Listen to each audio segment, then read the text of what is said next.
Look, breakups suck. They really, really hurt. You can't sleep, you don't eat, and your entire life just loses its meaning for a while. I've been there more than once, and my most recent one, yeah, that one wrecked me. Now, I did what everyone else does. I went to my friends, I searched online, I listened to all the "you'll be fine" advice. But it all felt so empty to me. None of it really helped. So eventually I stopped listening to others and started to listen to myself. And what came out of that was my own 6-step process that helped me heal. So in today's video, I'm going to walk you through those 6 steps. And trust me, this isn't the generic move on advice you've heard 1,000 times online. Let's go. Here's the truth, you can't skip the pain. Everyone wants to act fine, post a few quotes on Instagram, hit the gym and pretend it's all good. But healing starts with feeling. Cry, sleep in, watch your favorite movie again. Don't force yourself to be productive right away. Let it all out. You don't need to bounce back instantly. It's ugly, it's uncomfortable, but giving yourself permission to fall apart for a while, that is my step 1. Now, this next one's hard, but you need to truly accept that it's over. For me, this was the worst step. But you can't move forward if you're still secretly hoping for a reunion. Back then, I watched endless amounts of how to get back together videos. I also used to replay a lot of interactions trying to figure out where I messed up. You see, I did all of this because I couldn't accept the fact that she was gone. What helped me was doing a small goodbye ritual. It's almost like a funeral because there are actually some similarities since you'll probably never see this person you once loved again.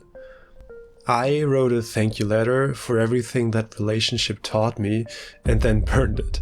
Yeah, I see it's a bit dramatic, but I would definitely recommend this step.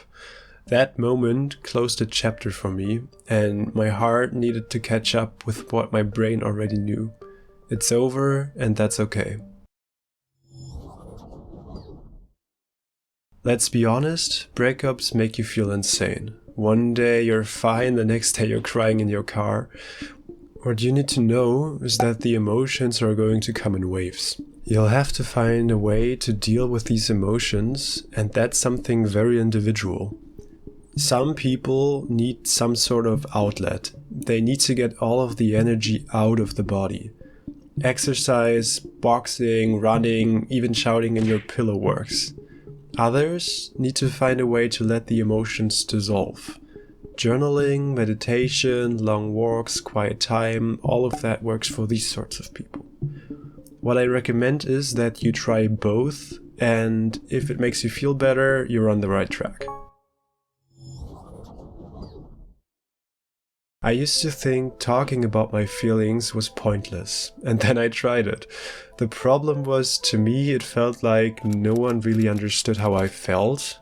So it turns out that one of the best ways to recover was to record voice notes to myself. At some point, I noticed that I didn't really need advice, I just needed to be heard. And when I ran out of people to talk to, I started talking to my phone, literally, voice memos, hours of them. At some point I even started to feel annoyed by all the whining, and that's when I really started to feel better. In most cases, your mind isn't really your friend when it comes to breakups. What if I'd done more? What if they're already with someone else? How are they feeling? Truth is, none of those thoughts help. Not only do they keep you stuck, they are the center of your suffering. And that's why you have to be very aware of your thoughts to prevent a downward spiral.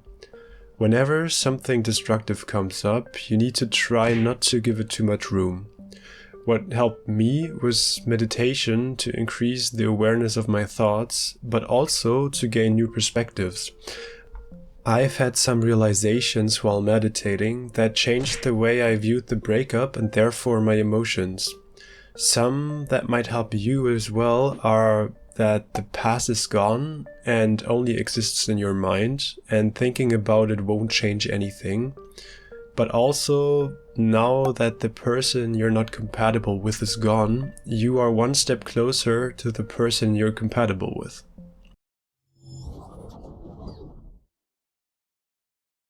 Something to keep in mind is that all of the emotions are a source of energy. You can waste it or you can use it. For example, without that breakup, Men's Ground would not exist. That heartbreak fueled me to write, to create, and to rebuild myself. To be honest, it was partly because I wanted her to regret leaving me, and partly because I wanted to be more interesting to the next person, but primarily because it was the perfect way to spend my time and to build something new. So use that energy to invest it into becoming someone you're very proud of. Go to the gym, learn something new, chase something that excites you, and do something you've always wanted to do. And finally, remember that this cliche actually holds true. Time heals. You won't feel like this forever.